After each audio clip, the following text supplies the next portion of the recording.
നമസ്തേ. ജീവിതത്തിൽ മനുഷ്യനെ തോൽപ്പിക്കുന്നതായിട്ടുള്ള ചില കാര്യങ്ങളുണ്ട്. തോൽവികളുടെ ഈ കാരണങ്ങൾ തിരിച്ചറിഞ്ഞിട്ടുണ്ടെങ്കിൽ തീർച്ചയായിട്ടും വിജയിക്കുവാനായിട്ട് സാധിക്കും. അത്തരത്തിൽ തോൽവികളുടെ ഈ കാരണത്തിനെ എങ്ങനെയാണ് വിജയത്തിന് വേണ്ടി ട്രാൻസ്ഫോം ചെയ്യുക, അല്ലെങ്കിൽ ജീവിതത്തിൽ ഉയർന്നു പോകുന്ന ആളുകൾ, ആത്മീയമായിട്ടാണെങ്കിലും അല്ലാത്ത രീതിയിലാണെങ്കിലും ഉയർന്നു പോകുന്ന ആളുകൾ അതിന്റെ നേരായ വഴി എന്താണ്? തീർച്ചയായിട്ടും ഇത്തരത്തിലുള്ള കാര്യങ്ങൾ ഒരു മനുഷ്യായുസിന്റെ മുഴുവൻ അന്വേഷണത്തിലൂടെ മാത്രമാണ് മനസ്സിലാക്കാനായിട്ട് സാധിക്കുകയുള്ളൂ. നേരായിട്ടുള്ള വഴി അറിഞ്ഞിട്ടുണ്ടെങ്കിൽ നമുക്ക് തീർച്ചയായിട്ടും ലക്ഷ്യസ്ഥാനത്തിലേക്ക് എത്തിച്ചേരുവാനായിട്ട് സാധിക്കും. പക്ഷെ ഒരു മനുഷ്യായുസ് മുഴുവൻ വേണ്ടിവരും ഈ കാര്യങ്ങളൊക്കെ മനസ്സിലാക്കണമെങ്കിൽ. ഒരുപാട് മഹാരഥന്മാരുടെയും വിജയിച്ചിട്ടുള്ള ആളുകളുടെ ജീവിതത്തിലേക്ക് നോക്കുന്ന സമയത്തും ഒരുപാട് ഗ്രന്ഥങ്ങളിലൂടെ കടന്നു പോകുന്ന സമയത്തും നമ്മുടെ ലോജിക്കൽ ആയിട്ടുള്ള തിങ്കിങ്ങിന്റെ ഫലമായിട്ടും പലരുടെയും അനുഭവത്തിന്റെയും ഒക്കെ വെളിച്ചത്തിലുള്ള ആളുകളെ പരാജയത്തിൽ നിന്ന് മാറ്റി വിജയത്തിലേക്ക് കൊണ്ടുപോകാനായിട്ട് പ്രാപ്തമായിട്ടുള്ള കാര്യങ്ങളാണ് ഈ വീഡിയോയിൽ ഡിസ്കസ് ചെയ്യാനായിട്ട് പോകുന്നത്. അതിൽ ഒന്നാമത്തെ കാര്യം എന്ന് പറയുന്നത് പെർഫെക്ഷനിസമാണ്. പല ആളുകളെ സംബന്ധിച്ചിടത്തോളം അവർ എന്തെങ്കിലും ഒരു കാര്യത്തിലേക്ക് ഇറങ്ങണമെങ്കിൽ എല്ലാം ശരിയായതിനു ശേഷം, അല്ലെങ്കിൽ ആ കാര്യം ഏറ്റവും പെർഫെക്റ്റ് ആയിട്ട് ചെയ്യാനായിട്ട് സാധിക്കുന്നത് എപ്പോഴാണോ അപ്പോഴാണ് അതിലേക്ക് ഇറങ്ങാം എന്നുള്ളത് തീരുമാനിക്കുന്നത്. പക്ഷെ ആ പെർഫെക്റ്റ് മൊമെന്റ്, എല്ലാം സെറ്റ് ആയിട്ടുള്ള ആ ഒരു സമയം നമ്മളിലേക്ക് ഒരിക്കലും എത്തിച്ചേരുകയില്ല. നമ്മൾ ആയിരിക്കുന്നതായിട്ടുള്ള അല്ലെങ്കിൽ നമ്മുടെ മുന്നിലുള്ള നിമിഷങ്ങളെ എടുത്ത് എങ്ങനെയാണ് ആ ഒരു മൊമെന്റിനെ പെർഫെക്റ്റ് ആയിട്ട് മാറ്റാം എന്നുള്ളതാണ് നമ്മൾ ചിന്തിക്കേണ്ടതായിട്ടുള്ള കാര്യം.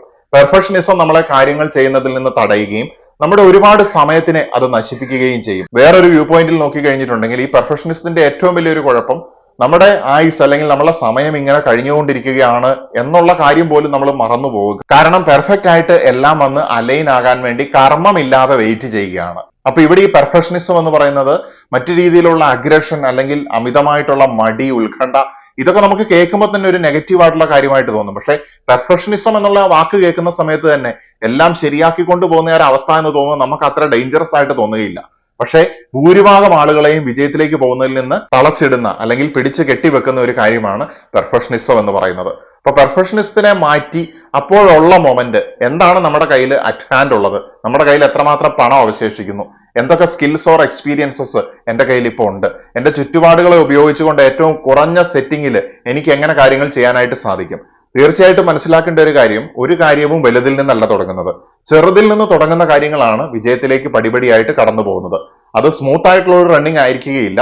നമ്മൾ ട്രയൽ ആൻഡ് എററിൽ കൂടെ അതിന്റെ ശരി തെറ്റുകളിൽ നിന്ന് പല രീതിയിലുള്ള പാഠങ്ങൾ ഉൾക്കൊണ്ടുകൊണ്ട് അതിനെയൊക്കെ റെക്ടിഫൈ ചെയ്തിട്ട് അല്ലെങ്കിൽ റിഫ്ലക്ട് ചെയ്തിട്ട് വേണ്ട മാറ്റങ്ങൾ വരുത്തിക്കൊണ്ട് മുന്നോട്ട് പോകുന്ന സമയത്താണ് വിജയത്തിലേക്ക് പോകാനായിട്ട് സാധിക്കുന്നത്. നിങ്ങളുടെ ചുറ്റിനുള്ള ഒരുപാട് ആളുകളെ ഒബ്സർവ് ചെയ്തിട്ടുണ്ടെങ്കിൽ നിങ്ങൾക്ക് മനസ്സിലാകും ഈ പെർഫെക്ഷനിസം എങ്ങനെയാണ് ആളുകളെ തളച്ചിടുന്നത് എന്നുള്ളത്.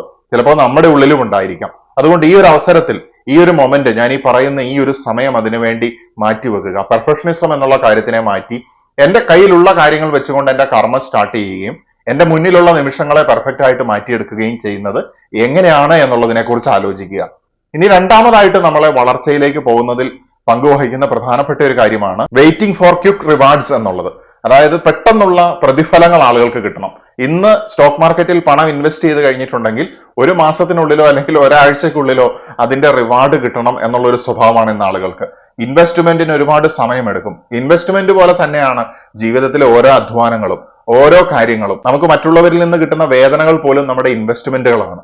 അപ്പൊ അതിൽ നിന്ന് റിഫ്ലക്ഷനോട് കൂടി ട്രയൽ ആൻഡ് എററിൽ കൂടെ തെറ്റും ശരിയൊക്കെ മനസ്സിലാക്കിക്കൊണ്ട് മുന്നോട്ട് പോയി ഒരുപാട് കർമ്മം ചെയ്ത് അതിന്റെ ഒരു ഡിവൈൻ ടൈമിംഗ് ആകുന്ന സമയത്താണ് നമുക്ക് ഇതിന്റെ ഒക്കെ റിവാർഡ് കിട്ടുന്നത്. അപ്പൊ ആ ഒരു സമയത്ത് നമുക്ക് കാത്തിരിപ്പും ഒരു പെർഫെക്റ്റ് മൊമെന്റ് നമ്മളിലേക്ക് എത്തിച്ചേരുക എന്നൊക്കെ ഉള്ളതിന് അർത്ഥം വരികയാണ്. പെർഫെക്ഷനിസ്റ്റിനെ മാറ്റി അതിന് പകരമായിട്ട് നമ്മൾ ഈ റിവാർഡ് അപ്പോൾ കിട്ടണമെന്നുള്ള ഈ ഒരു ചിന്തയെ മാറ്റുന്ന സമയത്ത് നമ്മൾ കർമ്മത്തിൽ കൂടുതൽ ഫോക്കസ് ചെയ്യുകയാണ്.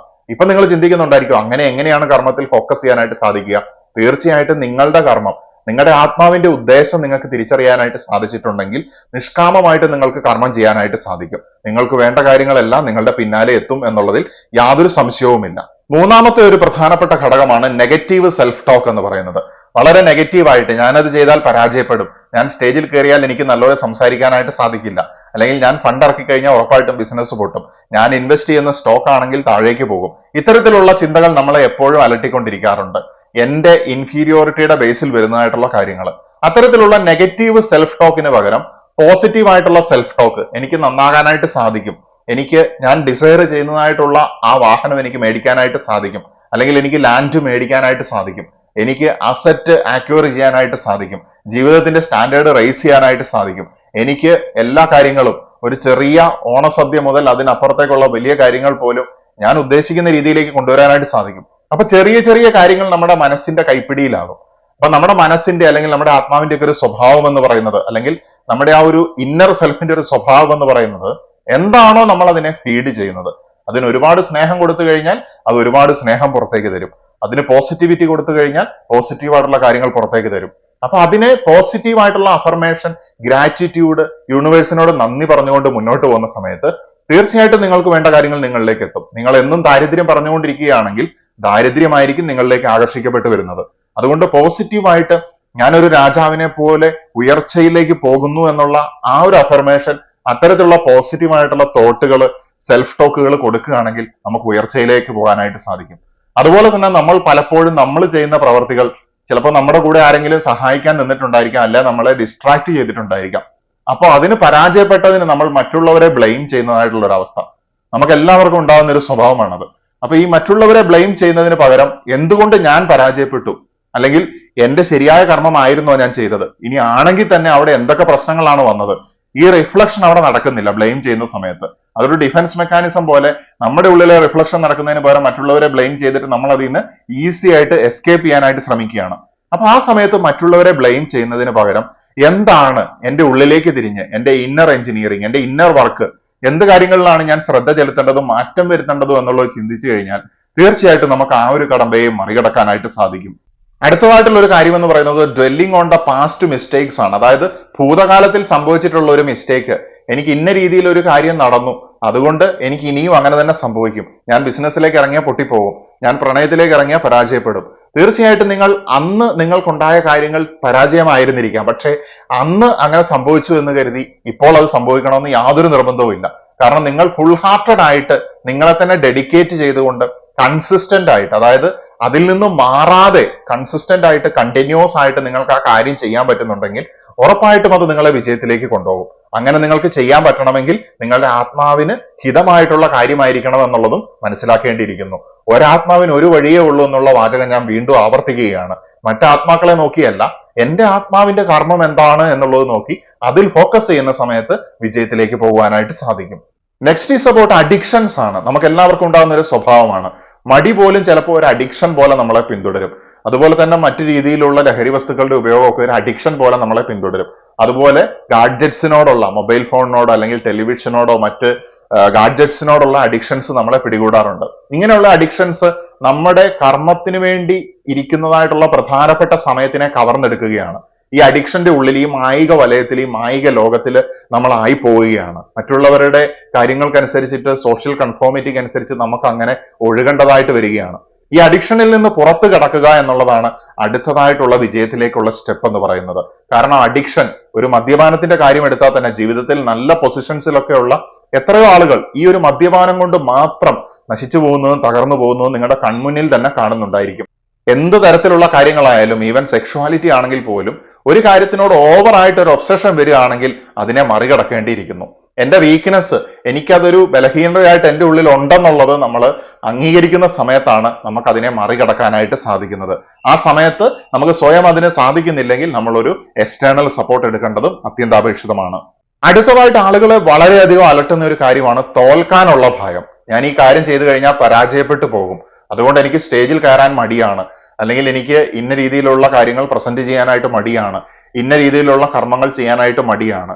ഈ തോൽക്കുമോ എന്നുള്ള ഭയം എപ്പോഴും അതൊരു ഭയമാണ്, തോൽവിയാണ്. അയാളുടെ ഉള്ളിൽ എപ്പോഴും വരുന്ന ചിന്തകൾ ഏതൊക്കെയാണ്? ഈ പറയുന്ന തോൽവിയും ഭയവുമാണ്. അപ്പൊ എപ്പോഴും ഈ നെഗറ്റീവായിട്ടുള്ള തോട്ട്സ് അയാളുടെ മനസ്സിൽ വരുന്നതുകൊണ്ട് തന്നെ അയാള് അതിനെ ഭയന്നുകൊണ്ട് അയാള് കർമ്മം ചെയ്യാൻ പറ്റാതെ, വിജയത്തിലേക്ക് പോകാൻ പറ്റാതെ അയാള് സ്റ്റാഗ്നേഷൻ സംഭവിച്ച് ജീവിതത്തിൽ വളർച്ചയില്ലാതെ ആകുന്ന അവസ്ഥ നിങ്ങൾക്ക് ചുറ്റും നോക്കിക്കഴിഞ്ഞിട്ടുണ്ടെങ്കിൽ മനസ്സിലാകും. അതുകൊണ്ട് നമ്മുടെ ഉള്ളിൽ ഇത്തരത്തിലുള്ള കാര്യങ്ങൾ ഉണ്ടെങ്കിൽ അത് പറിച്ചെറിഞ്ഞു കളഞ്ഞ് നമ്മുടെ ഈ കുറഞ്ഞ നാളുകൾ മാത്രമുള്ള ഈ ജീവിതത്തിനെ മാക്സിമം യൂട്ടിലൈസ് ചെയ്തുകൊണ്ട് മറ്റുള്ളവർക്ക് ഉപകാരപ്രദമാകുന്ന രീതിയിലും നിങ്ങൾക്ക് തന്നെയും വളർച്ച ഉണ്ടാകുന്ന രീതിയിൽ ദൈവഹിതത്തിനനുസരിച്ച് പ്രവർത്തിക്കാനായിട്ട് നമ്മൾ ഡെഡിക്കേറ്റ് ചെയ്ത് മാറ്റിവെക്കേണ്ടതായിട്ടുണ്ട് എന്നുള്ളത് മനസ്സിലാക്കുക. Next is about over thinking ആണ്. ഞാൻ ഓവർ തിങ്ക് ചെയ്യുന്നുണ്ടോ എന്നുള്ളതിനെ കുറിച്ച് തന്നെ ഓവർ തിങ്ക് ചെയ്യുന്ന അവസ്ഥയാണ് ഇന്ന് ആധുനിക ലോകത്തിൽ പല യുവാക്കളിലും നമുക്ക് കാണാനായിട്ട് സാധിക്കുന്നത്. അമിതമായിട്ടുള്ള ചിന്ത, ആ ചിന്തയെ നിയന്ത്രിക്കാനായിട്ട് സാധിക്കുന്നില്ല. ഭൂരിഭാഗ സമയങ്ങളിലും നെഗറ്റീവായിട്ടുള്ളതും അഡിക്റ്റീവായിട്ടുള്ളതുമായിട്ടുള്ള ചിന്തകളാണ് വന്നുകൊണ്ടിരിക്കുന്നത്. ഇതൊരു സൈക്കോളജിക്കൽ പ്രോബ്ലംസിന്റെ കാരണം കൊണ്ട് ഇങ്ങനെ വരാം.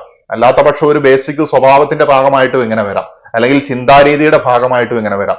അവിടെ നമ്മൾ ചെയ്യേണ്ടത് നമ്മളുടെ ചിന്തകളെ റീസ്ട്രക്ചർ ചെയ്യുക എന്നുള്ളതാണ്. ചിലപ്പോൾ നമുക്കൊരു എക്സ്റ്റേണൽ സപ്പോർട്ട് ആവശ്യമായിട്ട് വന്നേക്കാം, അല്ലെങ്കിൽ നമുക്ക് സ്വന്തം അങ്ങനെ ചെയ്യാനായിട്ട് സാധിക്കുന്നുണ്ടെങ്കിൽ അമിതമായിട്ടുള്ള ചിന്തയെ കുറയ്ക്കാനായിട്ടുള്ള വഴികൾ ആലോചിക്കുക എന്നുള്ളതാണ്. അമിതമായിട്ടുള്ള ചിന്ത, ഭയം, ഉത്കണ്ഠ തുടങ്ങിയ നെഗറ്റീവായിട്ടുള്ള അത്തരത്തിലുള്ള കാര്യങ്ങളെ എങ്ങനെ നമുക്ക് ഓവർകം ചെയ്യാം എന്നുള്ളത് മുൻപുള്ള വീഡിയോയിൽ വിശദീകരിച്ചതുകൊണ്ട് ഇവിടെ ഞാൻ പരാമർശിക്കുന്നില്ല. അടുത്തതായിട്ട് നമ്മളെ തകർക്കുന്ന ഒരു കാര്യമാണ് കമ്പാരിസൺ എന്ന് പറയുന്നത്. കമ്പാരിസൺ രണ്ട് രീതിയിൽ നടക്കാറുണ്ട്. കുട്ടിക്കാലം തൊട്ടേ ചിലപ്പോൾ പേരൻസ് അയൽപ്പക്കത്തെ കുട്ടിയെ നോക്കി പഠിക്കാനായിട്ട് നിങ്ങളോട് പറയും, അല്ലെങ്കിൽ ടീച്ചേഴ്സ് മറ്റേ ആളെ കണ്ട് കൂടുതൽ പഠിക്കുന്നവനെ നോക്കി പഠിക്കാനായിട്ട് പറയും. അതുപോലെ തന്നെ ചെറുപ്പകാലത്ത് ഇങ്ങനെയുള്ള കാര്യങ്ങൾ കിട്ടുന്നത് കൊണ്ടും നമ്മൾക്കുണ്ടാകുന്ന ഒരു ചിന്തയാണ് നമ്മൾ എപ്പോഴും നമ്മളെ തന്നെ മറ്റുള്ളവരുമായിട്ട് താരതമ്യം ചെയ്യുന്ന ഒരു സ്വഭാവം എന്ന് പറയുന്നത്. നേരത്തെ പറഞ്ഞതുപോലെ ഒരാത്മാവിന് ഒരു വഴി ഉള്ളപ്പോൾ എങ്ങനെയാണ് നമുക്ക് താരതമ്യം ചെയ്യാനായിട്ട് സാധിക്കുക? സ്ത്രീയെയും പുരുഷനെയും നമുക്ക് എങ്ങനെയാണ് താരതമ്യം ചെയ്യാനായിട്ട് സാധിക്കുക? തെങ്ങിനെയും കൗങ്ങിനെയും എങ്ങനെയാണ് താരതമ്യം ചെയ്യാനായിട്ട് സാധിക്കുക? ഓരോ മനുഷ്യനും അതിൻ്റെതായിട്ടുള്ള ഒരു പർപ്പസ് ഉണ്ട്. ആ പർപ്പസിനെ റിയലൈസ് ചെയ്തിട്ട് അതിൽ ഇന്നലകളിൽ ഞാൻ എങ്ങനെയായിരുന്നു, പാസ്റ്റിൽ ഞാൻ എങ്ങനെയായിരുന്നു, ഇപ്പോൾ ഞാൻ എങ്ങനെയാണ്, ഭാവിയിൽ ഞാൻ എങ്ങനെയാകും, ഈ കാര്യങ്ങൾ താരതമ്യം ചെയ്യുന്ന സമയത്ത് നമ്മളുടെ സെൽഫ് റിഫ്ലക്ഷൻ കൂടുതൽ ക്ലാരിറ്റി ഉള്ളതായിട്ട് മാറുകയും അങ്ങനെ നമുക്ക് വിജയത്തിലേക്ക് പോകാനായിട്ട് സാധിക്കുകയും ചെയ്യുകയാണ്. അടുത്തതായിട്ടുള്ള കാര്യം എന്ന് പറയുന്നത് നെഗറ്റീവ് ആയിട്ടുള്ള വ്യക്തികളുമായിട്ടുള്ള ഇടപാടുകളാണ്. നമ്മൾ എന്ത് കാര്യം ചെയ്യാൻ പോകുന്ന സമയത്തും അതിനെ പിന്തിരിപ്പിക്കുക, അതിനെക്കുറിച്ച് നെഗറ്റീവായിട്ട് സംസാരിക്കുക, അതിനേക്കാളും ബെറ്റർ ആയിട്ടുള്ള ഒരു ഓപ്ഷൻ ഇതാണ് എന്ന് പറഞ്ഞുകൊണ്ട് ഉപദേശിക്കുക, ഇതൊക്കെ നെഗറ്റീവ് എനർജി കൊടുക്കുന്നതായിട്ടുള്ള വ്യക്തികളാണ്. കാരണം അവർക്ക് അറിയില്ല ഓരോ ആത്മാവിനും ഓരോ ട്രാക്ക് ആണ് ഉള്ളത് എന്ന്. അവരൊരുപക്ഷെ അവരെ പോലെ ആകാനോ അല്ലെങ്കിൽ നമ്മുടെ കോൺഫിഡൻസ് തകർക്കുന്ന രീതിയിൽ വരെ അവർ സംസാരിക്കാനുള്ള സാധ്യതയുണ്ട്. നിങ്ങൾ എന്തു തന്നെയാണെങ്കിലും നിങ്ങളുടേതായിട്ടുള്ള കർമ്മത്തിൽ ഫോക്കസ് ചെയ്ത് മുന്നോട്ട് പോവുക എന്നുള്ളതാണ്. ആ സമയത്ത് നെഗറ്റീവ് ആയിട്ടുള്ള വ്യക്തികളുടെ വായ തനിയെ അടഞ്ഞു പോകുന്നത് നിങ്ങൾക്ക് കാണാനായിട്ട് സാധിക്കും. സെക്കൻഡ് ലാസ്റ്റ് ആയിട്ടുള്ള കാര്യം എന്ന് പറയുന്നത് റിസ്ക് എടുക്കാൻ കഴിയാത്ത അവസ്ഥയാണ്. റിസ്ക് എടുക്കാത്തവന് വിജയമില്ല. സേഫ് സോണിൽ നിന്ന് പുറത്തു വന്ന് പല തരത്തിലുള്ള എക്സ്പെരിമെന്റുകൾ അല്ലെങ്കിൽ പരീക്ഷണങ്ങളിൽ ഏർപ്പെടുന്ന വ്യക്തികളാണ് റിസ്ക് ടേക്കേഴ്സ് എന്ന് പറയുന്നത്. ആ റിസ്ക് എടുക്കുന്നതിന്റെ റിവാർഡ് അവർക്ക് ലഭിക്കുകയും ചെയ്യും. ഈ റിസ്ക് എന്ന് പറയുന്നത് കറക്റ്റ് കാൽക്കുലേഷൻ നടത്തിയിട്ട് എടുക്കുന്ന ഒരു കാര്യമായിരിക്കണം. അഥവാ ഞാൻ ചെയ്യാൻ പോകുന്ന കാര്യം പരാജയപ്പെട്ടാലും എനിക്ക് ബാലൻസ് ചെയ്ത് എന്റെ ജീവിതത്തിനെ റീസ്റ്റാർട്ട് ചെയ്യാനായിട്ട് സാധിക്കുമെന്നുള്ള അവസ്ഥയിലുള്ള റിസ്കുകളാണ് നമ്മൾ എടുക്കാനായിട്ട് പോകേണ്ടത്. അല്ലാതെ നമ്മൾക്ക് ഒരിക്കലും അസറ്റും ലയബിലിറ്റിയും ബാലൻസ് ചെയ്യുന്ന സമയത്ത് ഒരിക്കലും മാച്ച് ആകാത്ത രീതിയിലുള്ള റിസ്ക് നമ്മൾ എടുക്കാനായിട്ട് പാടില്ല. അതിനാണ് നമുക്ക് ലോജിക്കൽ ബ്രെയിനിന്റെ ഉപയോഗം വരുന്ന പ്രധാനപ്പെട്ട ഒരു സന്ദർഭം. അവസാനമായിട്ടുള്ള കാര്യമാണ് മറ്റുള്ളവർ എന്നെക്കുറിച്ച് എന്ത് ചിന്തിക്കും എന്നുള്ള ഭയം. മറ്റുള്ളവർ എന്നെക്കുറിച്ച് എന്ത് ചിന്തിക്കും എന്നുള്ള ഭയം മൂലം പല കാര്യങ്ങളും ചെയ്യാനായിട്ട് പേടിയാണ്, കാര്യങ്ങളിലേക്ക് ഇറങ്ങാനായിട്ട് സാധിക്കുന്നില്ല. നമ്മളെപ്പോഴും സോഷ്യൽ കൺഫോമിറ്റി അല്ലെങ്കിൽ മറ്റുള്ളവർ പറയുന്നതിനെ കേൾക്കാനും അതിന് വിപരീതമായിട്ടോ അല്ലെങ്കിൽ അതിൽ നിന്ന് വ്യത്യസ്തമായിട്ടുള്ള രീതിയിൽ ചിന്തിക്കാനായിട്ട് നമുക്ക് ഭയമാണ്.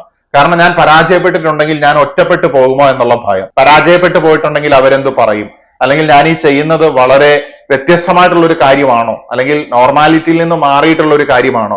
തീർച്ചയായിട്ടും നിങ്ങൾ ചെയ്യുന്നത് പോസിറ്റീവ് ആയിട്ടുള്ള ഒരു കാര്യമാണെങ്കിൽ അത്തരത്തിലുള്ള ഒരു ചിന്തയുടെ ആവശ്യമില്ല. കാരണം നിങ്ങളുടെ കർമ്മം നിങ്ങളുടെ ആത്മാവിന് മാത്രം അറിയുന്ന കാര്യമാണ്. അതിനാൽ സൃഷ്ടാവിന്റെ നിങ്ങളെ പ്രതിയുള്ള ഹിതം എന്താണെന്ന് കണ്ടെത്തി സൃഷ്ടാവ് നിങ്ങൾക്ക് തന്നിരിക്കുന്നതായിട്ടുള്ള സമ്മാനത്തിന്റെ പൊതി ഓപ്പൺ ചെയ്തുകൊണ്ട് സൃഷ്ടാവ് നിങ്ങൾക്ക് ഡെഡിക്കേറ്റ് ചെയ്ത് വെച്ചിരിക്കുന്നതായിട്ടുള്ള ഫ്രീക്വൻസിയിൽ ട്യൂൺ ഇൻ ചെയ്തുകൊണ്ട് വിജയത്തിലേക്ക് സഞ്ചരിക്കുക എന്ന് ആശംസിച്ചുകൊണ്ട് നിർത്തുകയാണ്. നമസ്തേ.